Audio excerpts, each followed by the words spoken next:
Welcome to Extra Scottish. I'm Callum Blackstock. As you're well aware, I'm Scottish. Alright, today we're going to take a look at the map of tiny perfect things. So this movie is kind of like a take on like Groundhog Day, like what I call the millennial take of Groundhog Day. And there's this kid and he's on repeat, repeating the day over and over and over again. And he's kind of chasing a girl. He's doing a whole bunch of stuff, but then at the end, he always goes to a pool to save this girl from falling in.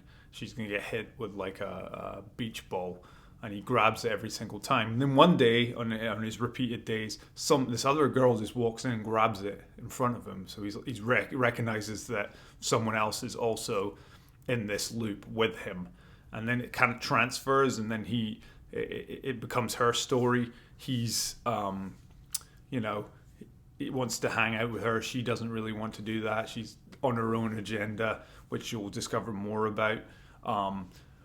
But they get together and they start living the day together a bit more. And, eventually, like I alluded to just there, it will conclude with them getting out of that day. Themes, so love, letting go, moving on, time. The best line is, so one of the things that the main character, he does is every day he ends the day, close to the end of the day, he sits down with his buddy who's playing a video game and he can't win that video game and he sits playing it over and over again, and he essentially tells him every single day that he's in this day loop. And the kid kind of like buys into it theoretically. And in one of the ones, he's explaining how he's in this, explaining just that, how he's in this loop, time loop. And then his buddy says, wait, wasn't that a movie with Bill Murray when he got stuck on the same day until he had sex with his hot boss? Best scene. So the best scene when Margaret, who's the girl who's trapped in the loop, meets Mark, who's the boy trapped in the loop, Mark's mate that I was just talking about there, with the best line. And so she meets Mark's mate, and she goes in and she completes a video game for him and unlocks the key, and that essentially gets in her head the unlocking of the key for how to get out of that day. Best twist. So the twist here is that Margaret had, they don't really explain how the time stopped, but what to me, my take on it is that she stopped time because it turns out that her mother is dying of cancer, and this is like the last day with her, and she's unwilling to let go, as I was talking about with the themes there. So eventually she decides to let go, and part of that is because she's falling for Mark and wants to move on with life with him. And these little series of events that they do each day, like one, for example, this falcon or a bird of prey comes down and swoops down and takes like a fish, and they catch that every single day. There's one where a guy sits on a bench, and right behind him, they're on the bus, there's like two angel wings, so the guy sits perfectly, so it's like he's got the angel wings.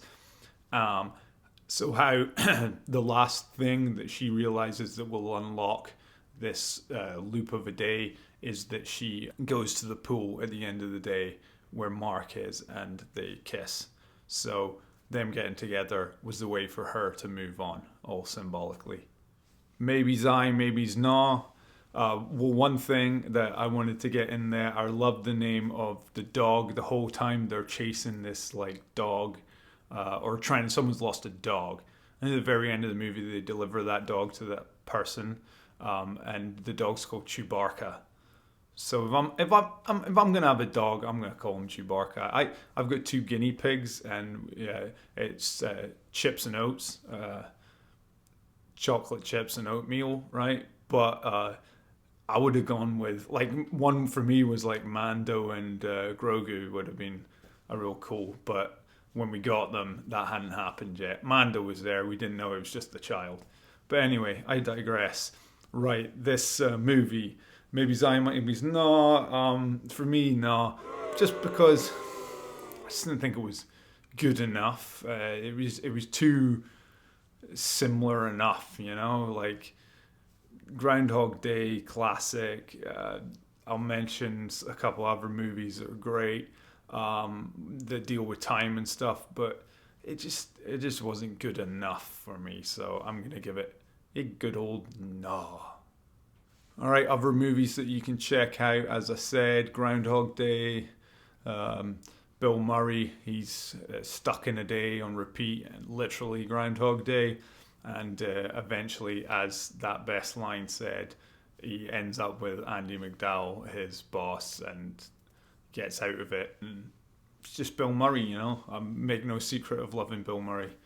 Another one you can look at, About Time, which is another goodie with Rachel McAdams and Domhnall Gleeson. And this is where you're going to know my exact age, because I am born the exact same day and year as Domhnall Gleeson.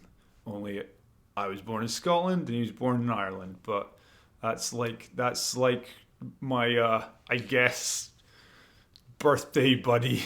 But that's a great movie, About Time. Definitely check that puppy out. That's a goodie. And then I would also check out Yesterday. This is where the Beatles have been erased from time, and then this guy who's singer, he just starts singing the Beatles. This movie's awesome. Like, honestly, watch this. Scottish word, dreek. It's a dreek day. So like bad weather. It's like every day in Scotland, really, just miserably wet. It's a dreek day. So I guess the equivalent in Scotland, it's an average day, yeah. But anyway, in this movie, the rain comes at the end, so it's a dreek day. That's where I linked that in there. Well, they mentioned time bandits in this movie, so that made a reference to myself and how I drive the bus at the end of the movie. But what I would like to do is say, you're a chatty little fellow, aren't you? So Sean, time bandits, me, legendary. Thank you, Scottish.